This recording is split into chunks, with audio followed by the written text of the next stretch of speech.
This is the Art of Network Engineering podcast. In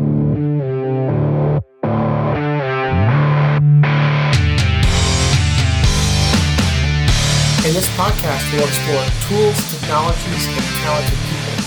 We aim to bring you information that will expand your skill sets and toolbox and share the stories of fellow network engineers. Welcome to the Art of Network Engineering. I am AJ Murray at No Blinky Blinky, and I am very excited to be joined by Tim Bertino. He is at Tim Bertino. Tim, it's been a hot minute, man. How you doing? Well, I'm better now. Like you said, we haven't recorded in a while, and a couple weeks ago, I had to struggle through all the FOMO of missing everything from Cisco Live, seeing everybody have a good time. I got to ask you, AJ, you went this year as a content creator, like legit as a content creator. Yeah. And not on behalf of any other company but A1. How different of an experience was that this time around? It was very different. It was different for a number of reasons. One, I didn't have to attend sessions, but I tell you what, I wanted to. I couldn't because I had the Explorer Pass. I could attend some sessions within the World of Solutions, which I did. But it was really different because I wasn't there to take the classes. I still got to engage with the community, which I've done in the past, but that community engagement looked a lot different, right? The content that I've been creating, or that we've been creating for the last 4 years, has been more visual. There's been a much larger audience than what I've had on just my blog in the past. And while Andy and I and the others were walking around World of Solutions, we literally had people stopping us that were like, "Hey, aren't you the Art of Network Engineering guys?" I got to tell you this one story. There's this one guy, I want to say his name was Anthony. He stopped us with so much energy. It was just infectious. And then he had this cup, like a tumbler or whatever, and he was having a whole bunch of people sign and autograph this tumbler for him. Oh, and cool. Very cool. It was just such a really cool experience. And he was just really excited to meet us and talk about how our content has positively affected them. And it was those kinds of interactions that really got to, recharge the content creator battery and kind of, reminded me like why we're here, why we're doing this thing. Right. So then it was really good to see some old faces. We got to see Lexi and a few other folks. We got to meet Alexis. We got to meet Kevin. Kevin was there, and he's, the newest addition to the team. So it was really fun to meet him in person. Talk about authentic. He is exactly the person you see here on the show as he is in person. He was just really fun to hang out with. So overall, great experience. I did forget what a week at Cisco Live will do to you. I'm just now fully recovered from that experience, but I look forward to hopefully doing it again next year. That's awesome. And I saw you had your own mini Cisco Live in Omaha. Yeah, we did. So the week after, and we'll call out our guest here in a second, but our guest recorded some short form with you guys at Cisco Live. That's and right. Was gracious enough to attend our local one here in Nebraska not even a week later. So I'm starting to wonder if our guest has a permanent address or not. It's true. Yeah, it's been a summer, so it's agreed. Yeah. He's starting to wonder that too. It sounds like. Yeah.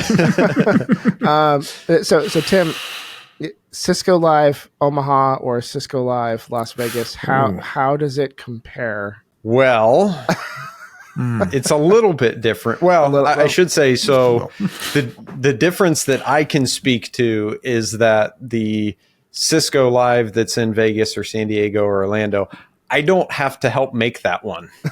So that's really the key. Yeah. Yeah. Well, that's really exciting. And those kinds of Cisco Lives are really cool. I did one of those in Burlington, Vermont here back in like 2018. And so I worked with my Cisco account manager at the time. I was on the customer side, and we put together a local conference just like that. And it's a great time. The Burlington, Vermont area does not see a lot of events like that. And so, usually if we want to attend something, we're going to like the Cisco Live or the Cisco Connect event in Massachusetts, which is really cool because it's at Gillette Stadium. or sometimes they have events in Albany, and either one of those is like a 3-hour drive for us. So when we do events like that in Burlington, we usually get tons of people, and it's really fun. Very cool. So I think without further ado, let's jump into it. Our guest this evening is Craig Johnson. He is a technical solutions architect at Forward Networks, and he's super active in the community. I'm sure you've seen his face at an event recently. Craig, thank you so much for taking the time. No, thank you very much. So yeah, as mentioned, I'm a technical solution architect. I live in Dallas. So yeah, happy to be here. Fantastic. What is a technical solutions architect? Give us a day in the life of kind of thing. So don't look too down on it being sales, but what we are is we're on the pre-sale side. But it's kind of what I consider is much more of an empathy style position, like people that are successful in this type of position. I worked many years in operations myself for a service provider. I spent many years in post sales, doing customer support at Cisco myself. And it's being able to really empathize with people to be able to understand what the pain they're going through. So I work with network operators, I work with cloud operators, I work with security professionals to really understand the pain that they're going through. And for my current day job, exactly how what we do can help, evangelizing new solutions. And even if we can't help, at least being able to understand what they're going through and seeing how we can, help that, whether it is automation, whether it is just being a practitioner, whether it is more on the architecture side. So it's a pretty, day job definitely is sales, but it encompasses, a little bit of product marketing, a little bit of course, community evangelism. And yeah, that's pretty much the size of it. Awesome. And Forward Networks, I am a little bit familiar with Forward, but one of their primary products is the digital twin. Can you just give us a summary of what is a digital twin? Yeah, so high level, the idea behind a digital twin is that it takes what you know about your network and creates a mathematical copy in software. So to kind of take it to something what people know, if you think about, we use digital twins all the time. When you pop open your phone and you open up Google Maps on there, that's a digital twin of the world's roads. It takes what you know about the world from a historical perspective, all the streets and everything, and overlays kind of more up-to-date information, traffic and weather and things like that to it. So if you think about what's in a network, take, every device, whether it's Cisco, Juniper, Arista, Palo, switches, firewalls, routers, load balancers, they all do something pretty similar. You have a packet come into a device. It will change some headers, do a MAC rewrite or thing, and then it goes out of a device. Now, obviously, there's a lot more of that because it's which output port does it pick? I'm going to add VXLAN, MPLS, all those kind of fun things that keep us employed. But if you think about everything that they're doing, every device does that. So it's creating a model of all of those things so that I have an offline copy of what my network looks like. And then with that, I can start to do some analysis. I can start to look at all of the devices I have. I can start to look at the path between any point to any point. So it's not necessarily a new concept. When you open up EVE-NG or CML and start to create your own lab, you're creating a digital twin of something. You're creating a lab. Maybe it's your CCI, your CCD lab. Maybe you're creating something. It's a digital twin of some real network. When I started, it was buying a rack of Cisco 2500s. Now you can do it all virtually, which is much nicer. A little bit cheaper. A little bit cheaper and a little less noisy. Yes. But it's creating that sort of model and being able to do it at scale. It's being able to not do 6 or 10, but to do 1,000 or 10,000 devices to model that sort of view of the network. So long-winded answer, but that's really the idea of a digital twin is. And so it's a space a couple of vendors in, and of course there's some open source products in it, but we see it as a very popular space that's a lot of people are moving towards a new category that they have. Yeah, I mean, absolutely. I think there's tremendous value in being able to digitally duplicate your network, and then you can do all sorts of tests, right? Imagine being able to faithfully reproduce your network and test a maintenance window before going into the maintenance window, right? Yep. And then oh, hey, it turns out I screwed something up in my script that would have completely taken down the network, but I learned that before actually going into the maintenance window because of the digital twin. So see, AJ, I think that's a perfect example because I would do that when I was a practitioner, but it would be in a virtualized environment where I would try to get as close as I could to my true environment, but I was never able to get 100% of the way there. So I could get somewhat comfortable, but never that 100%. I know this is what my environment's like. So I agree with you. That's to be able to have that that digital twin, that copy of your network makes a ton of sense to be able to test those kinds of things and have that assurance. Yeah, I mean, it might sound shocking, but practicing a cutover on a 2921 is a lot different than actually executing it on like an ASR. So this is true. Yes. It's just, and there's like, nuance syntax differences. If your script's ready for, iOS, it's not ready for iOS XE or XR. Well, and even taken beyond that a little bit, like even if you know what your change is doing and it's, modifying some routes or maybe changing a route map, you don't always know, if you have, let's say, even a modest sized network, 30 or 40,000 routes in your environment, you don't know every application that affects. Right, you don't, so, I mean, I remember my days in change windows where you had 100 people on the phone. My app is good. My app is good. My app is good. And they don't do that for very long because they're not going to be on the phone every week doing that. So you really do need some way to holistically look at that and use that to verify, okay, before and after I made my change, does the network look like what I expect it to? And even beyond that a little bit, like I mentioned, I worked for Cisco for many years. I'm pretty good at iOS and XOS, but there's a lot of different OSs out there. And while the industry has tried to kind of standardize things, there was OpenConfig and a few things like that. Really, I can, I'm not all that great on Palo Altos. I'm only okay on some different OSs and being able to, but when every vendor has their own CLI, which is great, but being able to really normalize that and view it as it was without being an expert on any particular vendor, I think is really key to a lot of these things. Yeah, absolutely. Craig, if you don't mind, I would like to kind of step through your career in a Cliff Notes fashion, just kind of set the stage for our conversation to understand your background. How'd you get started? And let's kind of go from there. What drew you to networking? So do you remember dial-up internet? I do. Yes. I do. I just got the sound going through my head. Yeah. So one of my early jobs out of high school and during college was working for a company, $99 a year, unlimited 56K, or actually 28A at the time, but they later upgraded to 56K, internet access. So way better than AOL. Don't use AOL. This is direct internet access. So absolutely. And we give you an email address and the whole thing. So that was one of my early jobs doing that kind of technical support. And let me tell you, doing, troubleshooting people's Windows 3.1 and Windows 95 PCs, their dial-up support, it really, it's definitely bloody knuckles for that one. That was a fun. So you start doing that. And so, you got this into, so you get introduced to what IP is and kind of how that can, but beyond that, you talk to the people inside that are working in the NOC, and that was way higher than us. Like, I'm just help desk for customers. There's the NOC over there, and above them there was network engineering that actually, configure these giant Cisco 7500 routers and things like that. So you start getting into that more, and then I got promoted into not just dial-up to doing ISDN support, which if any of your audience remembers that, they've got gray hairs as well.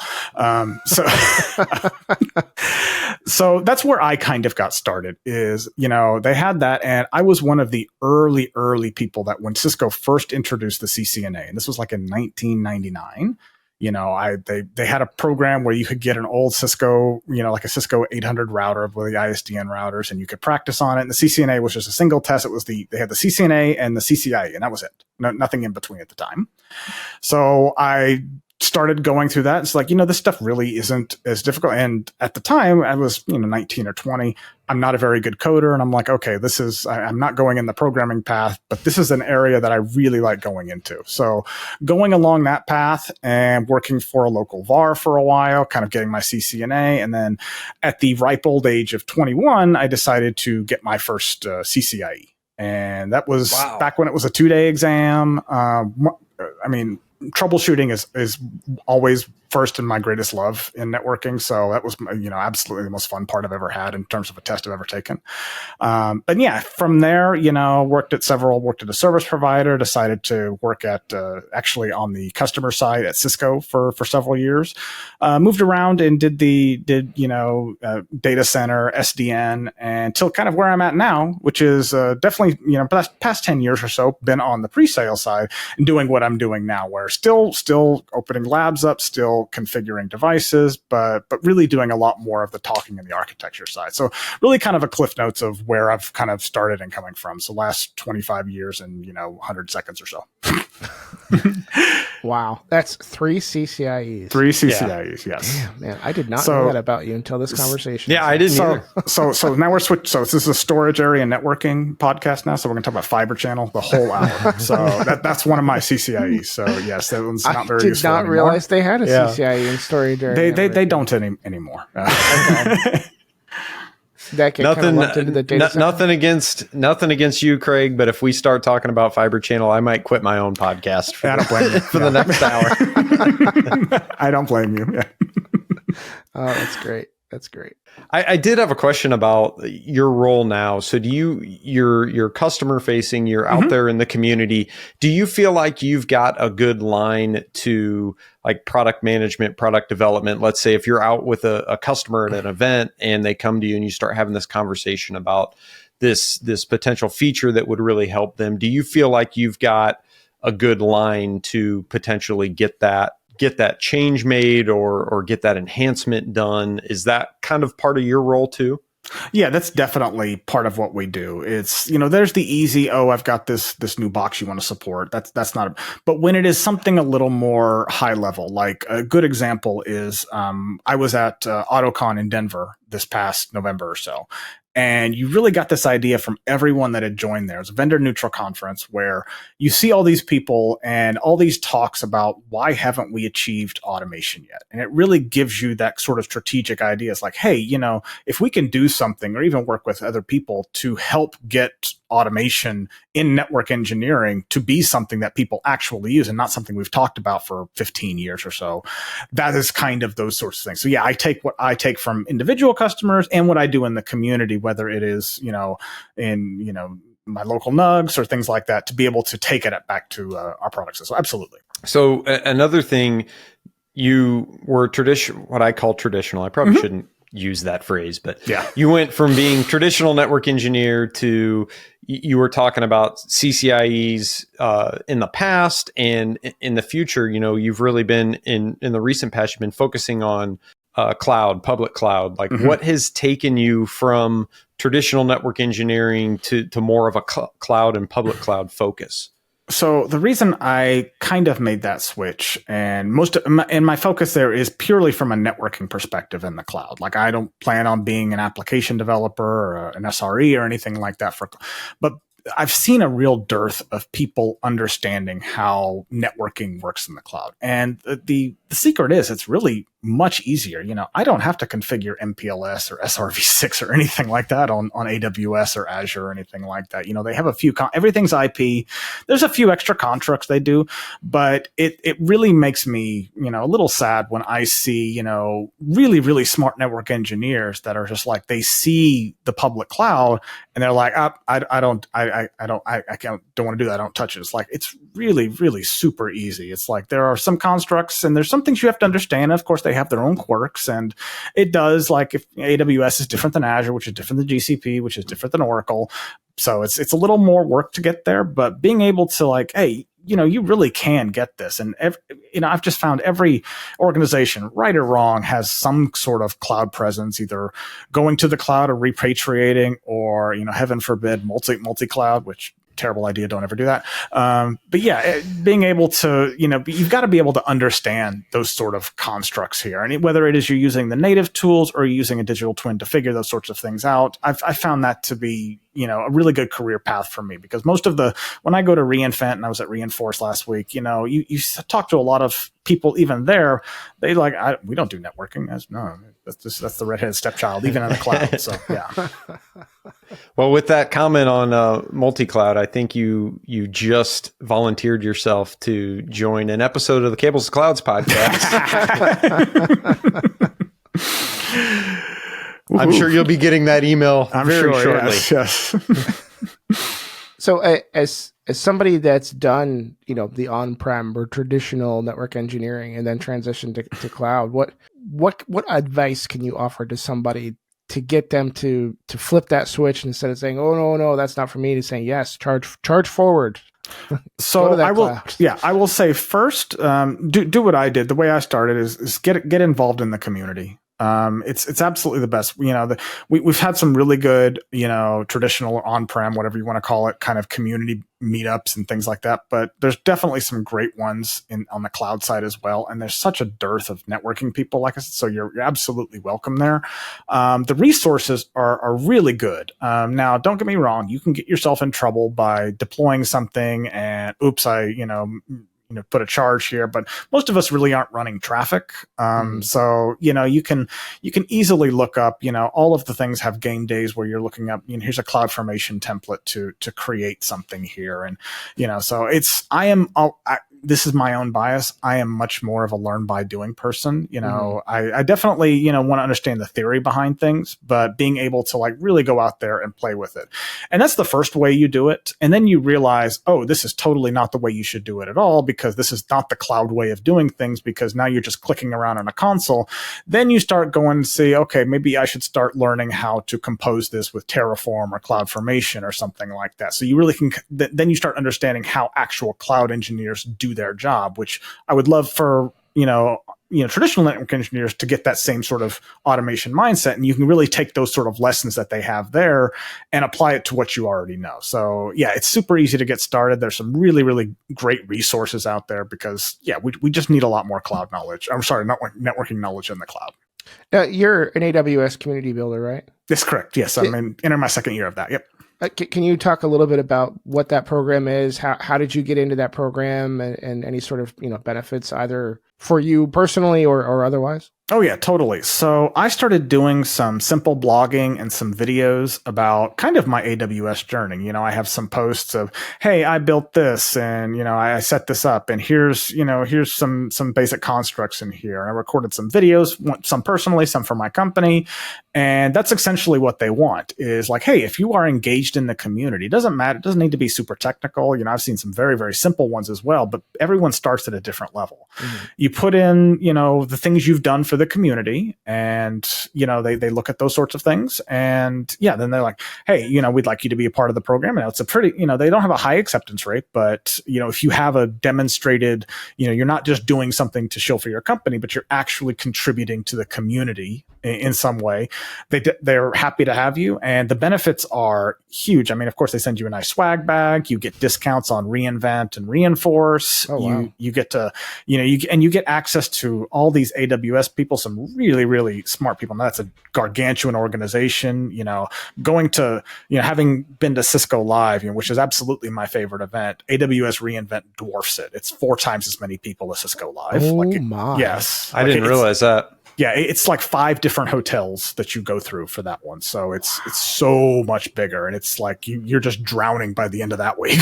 But so yeah, but it's the same kind of vibe, and everyone's just it's the community. So everyone's just building things and doing things. So yeah, it's an absolutely rewarding program.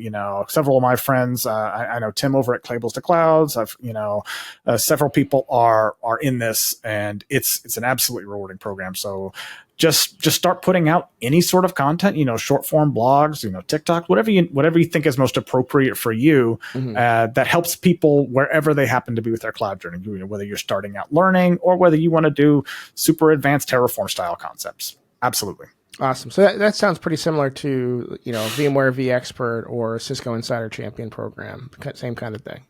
Yeah, I think so. Yeah, I think at the time, I was actually at Cisco when they started that program. So I know a lot of people have got a really, I really enjoyed that program as well. I enjoyed it right up until I started working for a competitor. Yep. Yeah, that's how it goes, isn't it? Yeah.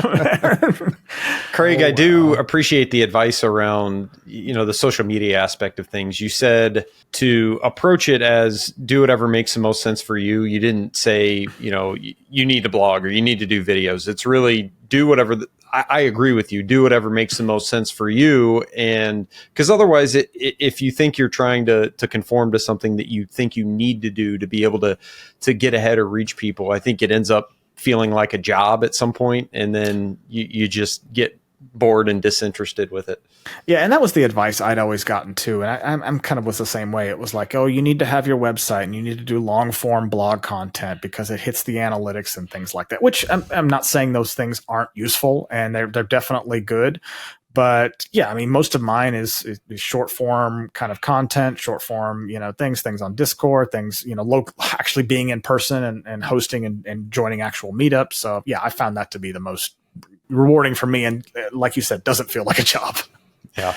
Now, just talking about being in person and being at the meetups, I wonder, we have to see if this is tracked somewhere. I wonder if you hold the record for the most networking user groups in other states that you've attended. It might be a bit. Yeah. There's last year was quite a few. This year has not been as many. So on that, last year we started our North Texas one up here. So I host that one up here. So anyone that's in the Dallas area, we host them every quarter. And yeah, like our company sponsors them sometimes, but even if we didn't, it's great to go meet people and talk to people, and whether, different levels of content. I found for myself, having been in this industry for 20, 25 years, the Nugs have a lot of people kind of in that early career. We had a lot of university students, and it's really, really cool people, really cool seeing people at different levels of their journey. And, I feel for people like, it's like networking doesn't get any easier. We were doing spanning tree when I was starting in 99, and it's still there. So we just have to layer a whole bunch of things on top of it. So, right.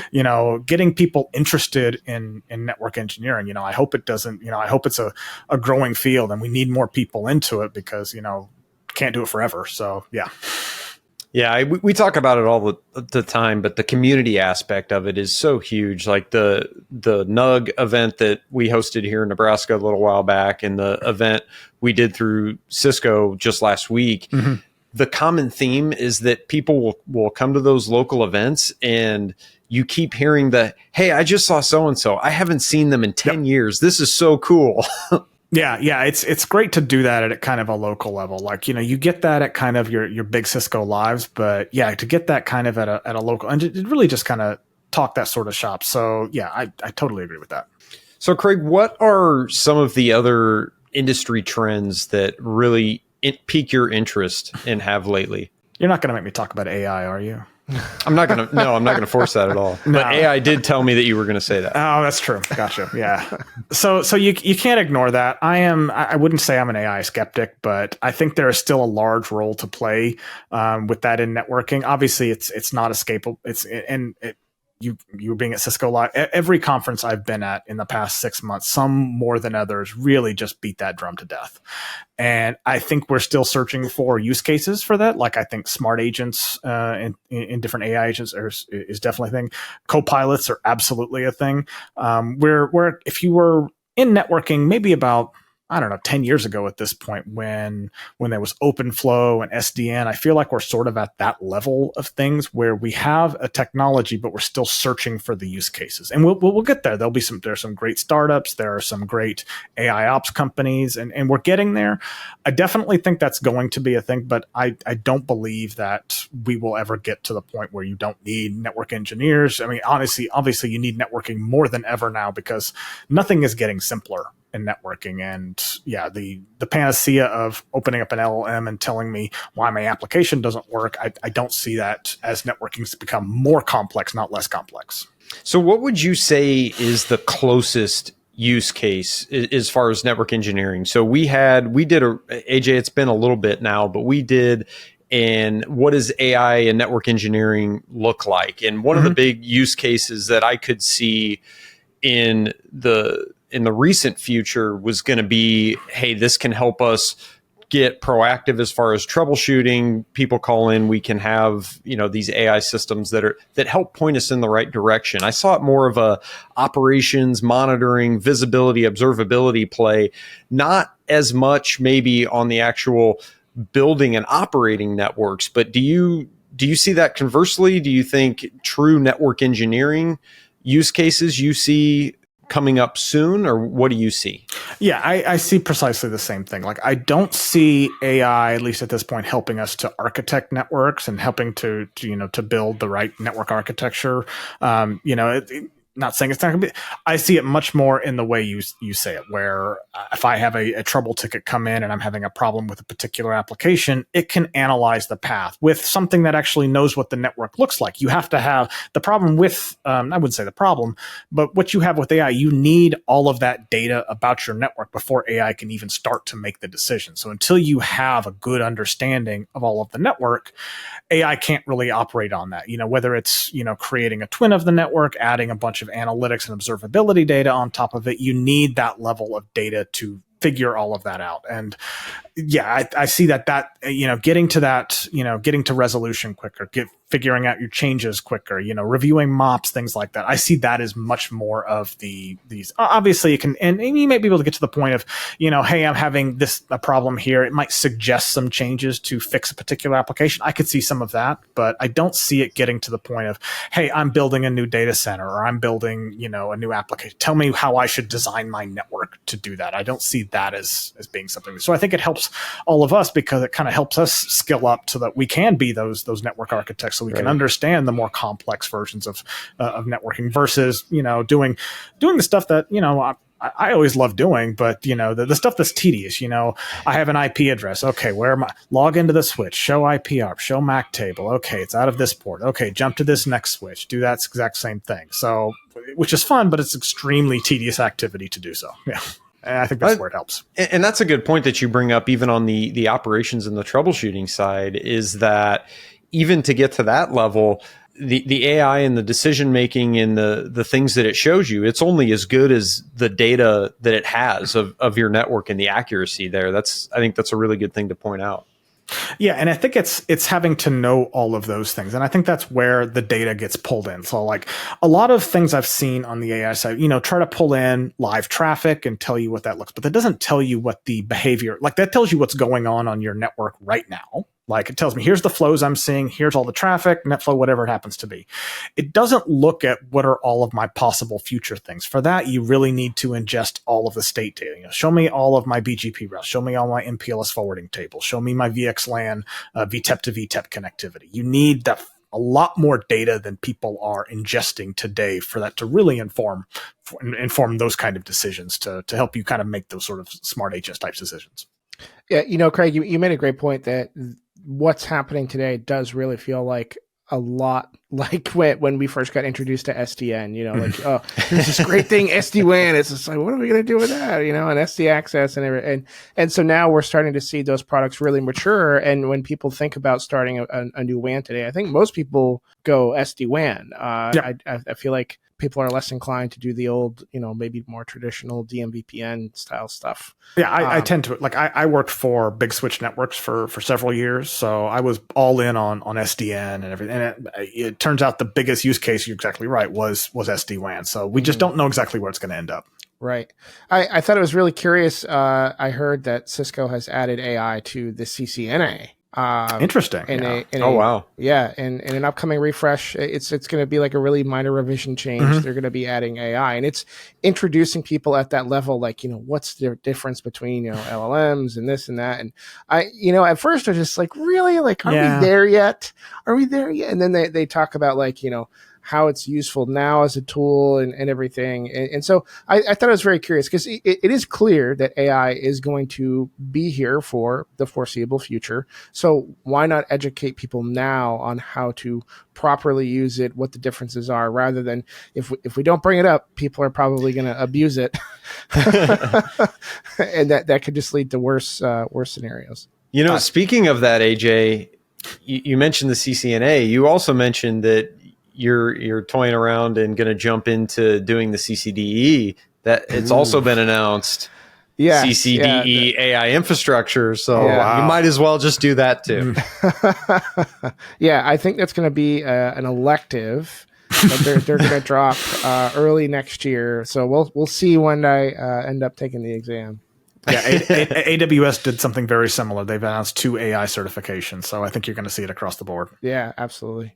Yep. Now, Craig, I understand you have a background in 5G networks. Yeah. So my first job out of working for the VAR was working for an outfit. Some of our older members may remember them, Singular Wireless.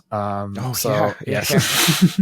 So they're all AT&T now. So back then it was not 5G. This was 2G, pre iPhone days. Back with the the Motorola Razr, some of the early brick Windows Mobile smartphones, and so I love that. I love dealing with those types of networks. But the problem is back then, and it's not too dissimilar to how networking was back then, is that it was all locked up into vendors. Like you had to deal with, at the time, Motorola's, Nokia's, they had their own sort of applications because it's a whole different, like it's all IP under the hood, but it's a whole different technology stack that you deal with, from how does the phone that you have communicate with the radio tower, which communicates with the 5G backend network and communicates with all the different components that you use to talk to how they bill you, how they track your minutes, how they track your text messages, how you get on the internet.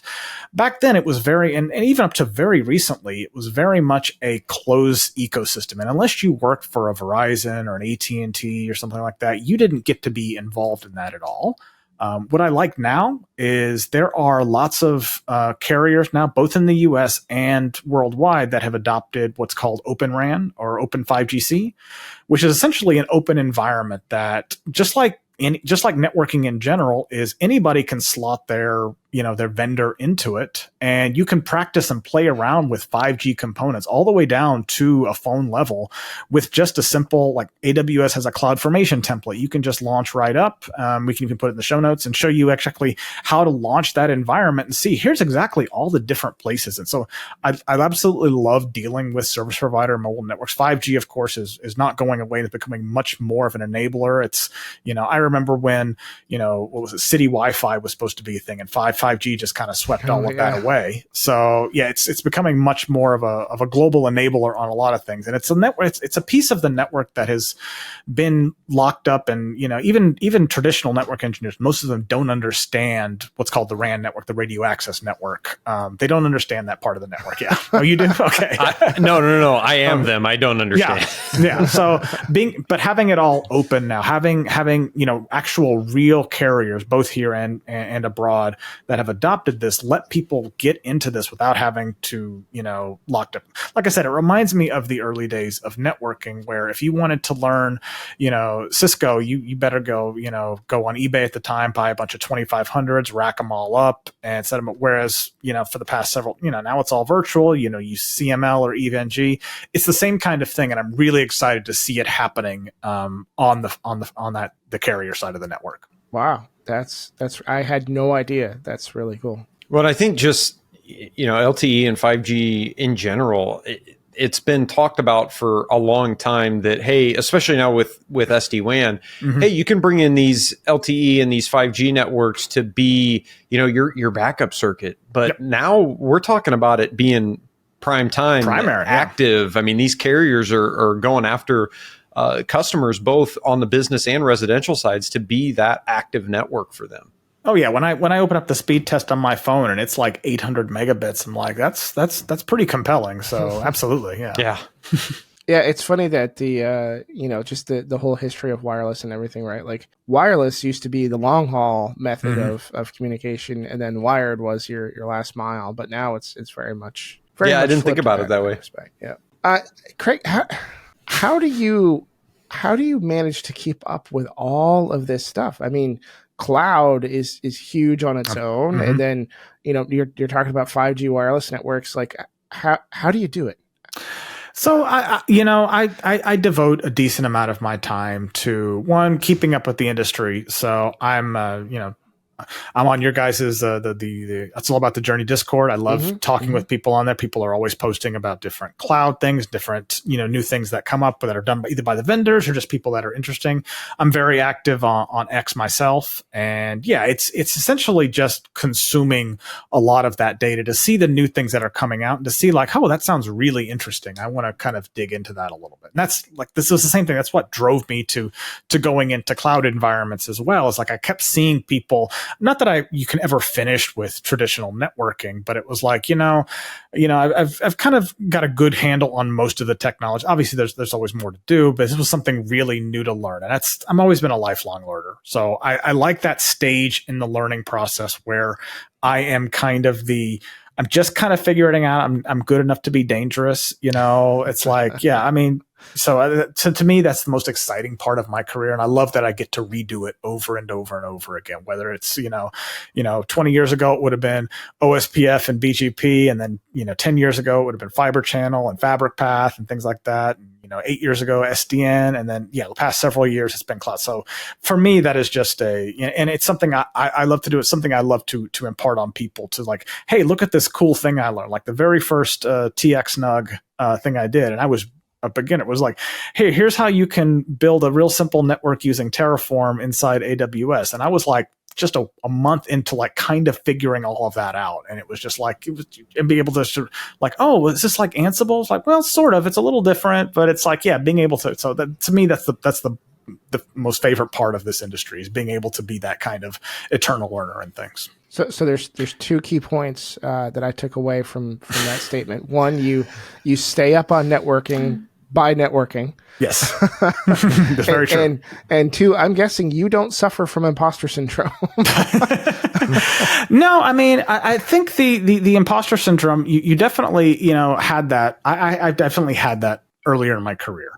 But for me, I know most of the time, I know the parts that I know, and I know there's a lot that I don't, but it's being able to know, like having done this several times, it's the confidence in knowing, yes, I don't know this, but I can figure it out. Yeah. And the resources are there for me to figure it out. Like there was a time, like I mentioned in my career when it's like, I don't have the resources. I don't really, but the resource, there's so many different ways, whether they are formal training, whether you want to open up a Udemy course, whether you just want to start playing like I do. There's so many resources. And yeah, I may not know a particular piece, but I know I can figure it out. So that's how I kind of overcome that imposter syndrome side, because yeah, there's obviously so much I don't know, but yeah, it's being able to showing the resources are there and being able to ask for help if I don't know what it is. Like, I consider myself in a lot of ways the eternal beginner in a lot of things, even though I've mastered a lot of things, but it's the best part of the career. Yeah. Yeah. That's great. I think it's really cool that, you remember and recognize I've mastered and learned complex topics in the past. I know that there are resources available to me, that I can consume and learn. And then if I really need help, I can just ask for it. Mm-hmm. You own what you know, you own what you don't know, and you keep moving forward. And I think that's a great way to face it. That's awesome. Yeah, I think it's just don't be afraid to look stupid. I mean, it's I do it every day. It's like, oh yeah, I didn't know that, huh? Okay, yeah, we've got about 150 episodes of looking stupid. Yeah, mastered that now too. And look at us, we're kick ass. But the whole eternal learner thing, I mean, that really strikes home for us. And especially just recently, we did an episode with Quinn Snyder and Jason Belk. And that was one thing that we talked about there is that, I think for a long time, there was this kind of myth that if I was going to teach somebody to somebody else, then I needed to be an expert in that given thing before I had the confidence to be able to try to teach that to somebody else. And, we've kind of proven that it's the opposite of that, because if you know enough to be able to teach it to somebody else, it's going to help that other person learn. It's going to help you solidify those as well. So that what you mentioned about doing that presentation, within a month of learning something new, I think that's a perfect example of that concept. Yeah, I think to drive that home, that's the best way to make sure you have kind of understood the topic is being able to teach it. And you may not know it, and you're not going to get everything right the first time, but going through that process of like, okay, don't just have this in my head. I'm going to put this in a slide deck or a presentation or something, and be able to really talk about this, and being able to play enough of that stump the chump, which is obviously my favorite game, where you're doing a presentation. It's like some people you want to appear smart, that's fine, or you just want to, you really are genuinely curious. It's like, oh, never considered that. So doing that part is my favorite part, whether it's in my job day to day or whether it's doing presentations and things like that. Like, I'm doing a session next week on AWS network troubleshooting using just basically AWS command line stuff. So it's really being able to understand that, which I don't normally do, but being able to like, okay, here's how you would troubleshoot your AWS network like you were a network engineer, not going clicking around, not opening up a sniffer, but being able to do that. So yeah, it's being able to go through that over and over again. I find super rewarding. So selfish question for you, Craig. Yep. Because you do a lot of community talks, you're doing content creation and all that. So I'm trying to do more of that as well, especially on the content creation side. And sometimes I'll be honest with you, I have a hard time, kind of that writer's block thing where it's like, okay, what do I create content on now? So how do you come up with those ideas? Is it something that you're working on that you say, hey, this would be good to create content on? Do you try to find things that are industry trends? Like, what does that thought process look for you for creating content and also doing presentations? So I will say it is less about industry trends for me. If I were doing industry trends, I would hop on AI things and things like that, which I totally believe are super valuable, but it's not exactly my thing. And I don't feel like I have a particular voice there. I think it is discovering where your voice is and what you're good at and where you came from. Like mine is having a lot of experience in networking and moving on to kind of that pre-sales role and being able to really empathize with network engineers. And I take it from that direction. It's like, what would I have liked at some point in my career? Obviously, it's not the same things, but I wish I would have had someone to help me out understand this or tell me how to not just, not the product level, here's how this protocol works, but hey, I've been thrust into this situation and I need to troubleshoot this. Help me how to troubleshoot this particular thing, or help me really understand how a particular forwarding path works, because being able to really get to that. So I find for me, that's how I approached it. So industry trends are always a little bit. So obviously I'm taking whenever I see something, it's like, oh, okay, automation or something like that. Definitely you do hit some of that. But for me, it is really being able to understand what exactly I can provide and what would have been useful to me. It's like, I remember spending 6 months on this building labs myself. I wish I would have had someone to point me in the right direction and not waste my time doing all the wrong ways of doing something. Yeah, that's good advice. And I think we see that a lot with people that create content. I know that in the past, I've run against stuff I just beat my head against the wall trying to figure something out. And then I find somebody that did this article that is exactly, a blog article that's exactly what I'm going after. And I usually, if I see that and see that benefit, I usually try to find the person and hit them up and say, hey, I know you wrote this thing 7 years ago, of course, but it just helped me today. Yeah, I get that sometimes too. Yes, stuff I've written or did a video on years ago. It's like, oh yeah, I guess I sort of did do that one. Yeah. Yeah, the best stories too are people who do blogs and content years ago, and all of a sudden they're trying to figure something out and they Google it and they find their own article, their own video. Mm-hmm. Yeah. AJ's done that. Yeah. I've done that. Yeah. Yep. Completely forgot how to do something. Google it. My blog article is the first entry. I'm like, well, I knew it at one point. I could. Yeah. I had a similar one where I had a recent customer doing, I think it was Fabric Path. And I was like, I totally forgot how Fabric Path works. And the first thing I found was an article I wrote out in like 2011. So I was like, jeez. That's amazing. Yeah. That's amazing. I think given everyone present here on this particular episode, we should take a minute and talk about the USNUA and your local NUG. So all three of us are NUG leaders. Craig, you lead the NUG down in North Texas. Tim leads his out in Omaha, and I lead mine here in Burlington, Vermont. How can folks get involved with the USNUA?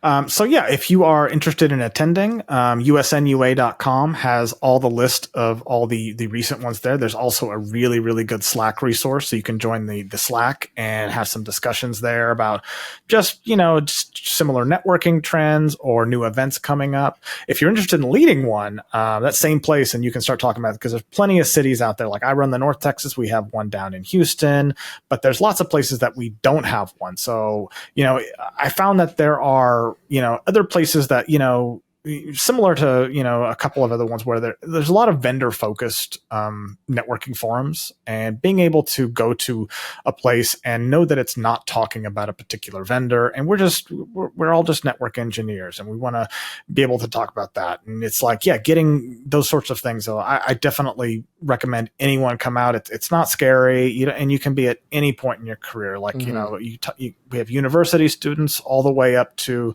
people that have been doing this for 40 years. So it's just a great time, and everyone has a really cool topic to talk about, and you always learn something. No matter where you're at, you're always going to learn something from somebody.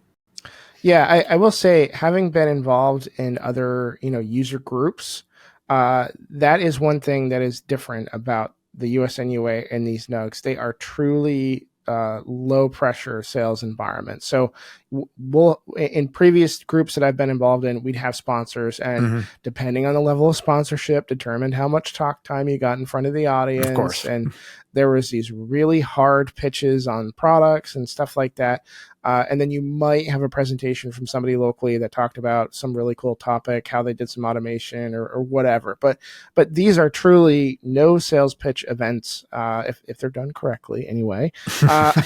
And so it's really great to just hear, people engage on a panel or a really neat presentation on, how they tackled the problem or some new emerging tech. They're just plain fun events, and there's a lot of time built in to actually network with local network engineers or people with networking focused jobs. So these are just great events, and I personally can't encourage people enough to take a look at them and get involved. And like Craig said, if there isn't one in your area, start one up. They're super easy. The staff at USNUA, they take care of all the work. They find the sponsors. They help negotiate rates with places to do the events. You don't have to do any of that. You do like a half-hour meeting every couple of weeks leading up to the event, and then obviously the most work you put in is day of. But other than that, it really couldn't be easier. Tim, what's your experience been like out in Omaha? That's exactly what I was going to say, AJ. One of the first questions I asked when thinking about starting one of these up was what's the time involved, because I didn't want to have to put in a whole bunch of time and effort given, work and family and all that. And I would say my feedback is, don't let the phrase group leader scare you. To AJ's point, there is a team that does a lot of this. I mean, you're asked to give some ideas of what would be good venues, maybe give some ideas of who you think would be good sponsors. And to AJ's point, that leadership team at the USNUA handles all of that. They talk to the venues. You really need to receive, the shirts and the stickers and that kind of stuff. And then you work the day of the event. And I think what you get out of it is, it's converse to what you usually say. What you get out of it is much more than what you need to put into it. Yeah. I agree for sure. Craig, our time is flying by here. In the last few minutes we have, is there anything that we should have asked you, or is there anything that you want to talk about that we haven't yet touched? So yeah, I mean, in terms of I think you've kind of covered, my career and a couple of the interests. So I'm kind of interested in, we talked about kind of moving on and things. So I know I tend to be the eternal beginner, and I get inspired by, events like AWS reInvent and Cisco Live and things like that. So I'm kind of curious on your guys. So to flip it around, what are your sources of inspiration of, like, you said you were going for the CCD. What made you kind of decide to do that? Because I have the same sort of, I'm going for the solution. I'm going for the AWS Solutions Architect one, which is not to that level, of course, but it's the premier certification. So I'm kind of curious here and just anybody else's perspective. Yeah. So there was a couple of things that really pushed me to decide to go for the CCDE. So at one point I wanted it, right? Like, I've always been into network design. It's been one of my favorite topics. When the CCDA was a thing, that like, I got my CCNA and then I immediately went and got my CCDA. And I love design so much. Like, I studied the crap out of that exam, and that's one of the few Cisco exams I passed, like, the first time around. Nice. I really wanted to do the CCDP, but they changed the cert program before I was able to get my CCNP. I did the enterprise design exam for my CCNP. So I love design. I'm at a point in my career where I'm doing an architect position now. I don't really touch the keyboard anymore. Does it make sense to go for the CCIE? No, not really. It's just not part of my day-to-day anymore. But thinking about how do I create these environments that support demos and stuff like that, that is a very big part of my job. And always having been interested in the CCDE from the beginning. Cisco Live definitely inspired me to want to get back out there and study again. There was this fire inside me at one point that said, go for an expert level cert. I never thought I would get my CCNP. So to be this close to go and get an expert level cert, I got to at least try it.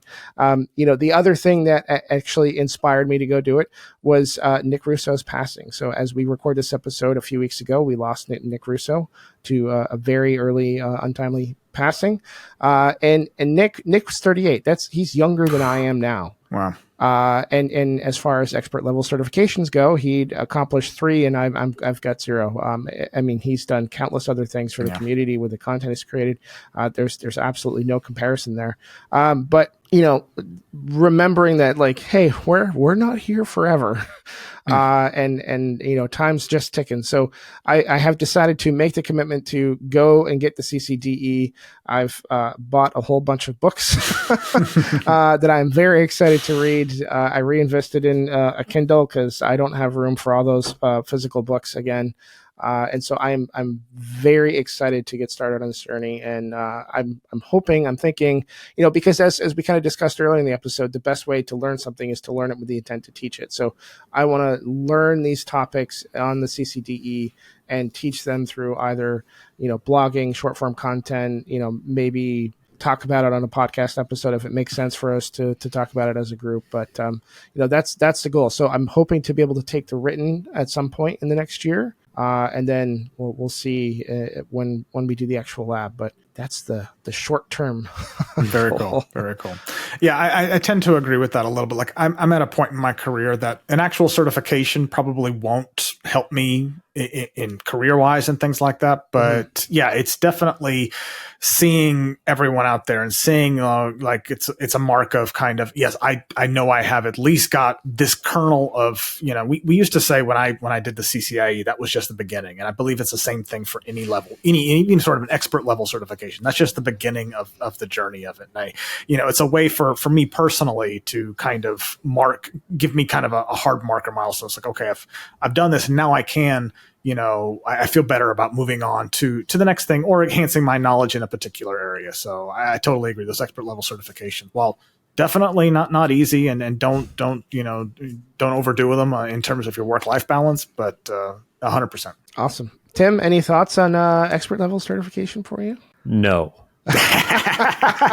Nothing wrong with that. The commentary I do want to add there is that I think I'm at a point in my career that I think I can really start leaning into things that interest me more and more. I've for the longest time, it's been with a network focus, but for the longest time, I've really been intrigued by different security concepts. So I'm kind of starting to lean into that a little bit. But Craig said that he was the eternal newcomer, the eternal not newcomer, but eternal learner.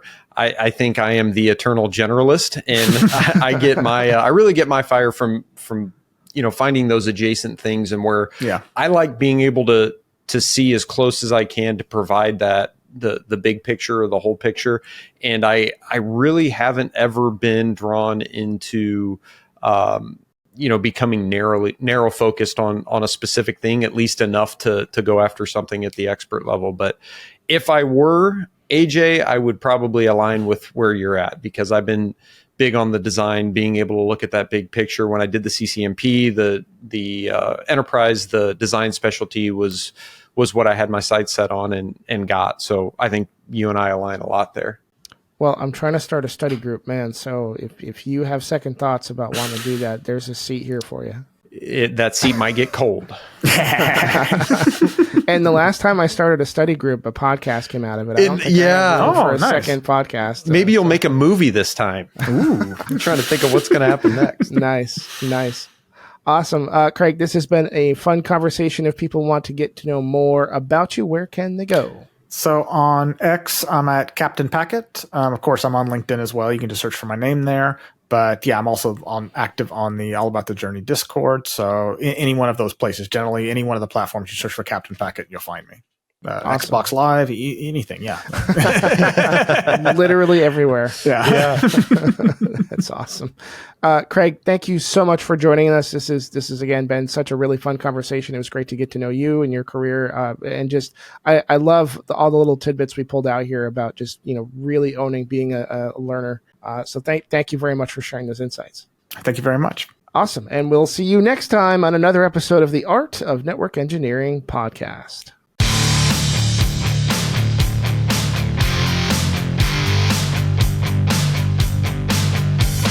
Hey there, friends. We hope you enjoyed listening to that episode just as much as we did recording it. If you want to hear more, make sure you subscribe to the show in your favorite podcatcher. You can also give that little bell rascal a little ringy-dingy so you know when we release new episodes. If you're social like we are, you can follow us on Twitter and Instagram. We are at ArtOfNetEng. That's Art of NETENG. You can also find us on that weaving web that is the internet at artofnetworkengineering.com. There you'll find our show notes and some blog articles from the hosts, guests, and other friends who just like getting their thoughts down on that virtual paper. Until next time, friends, thanks for listening.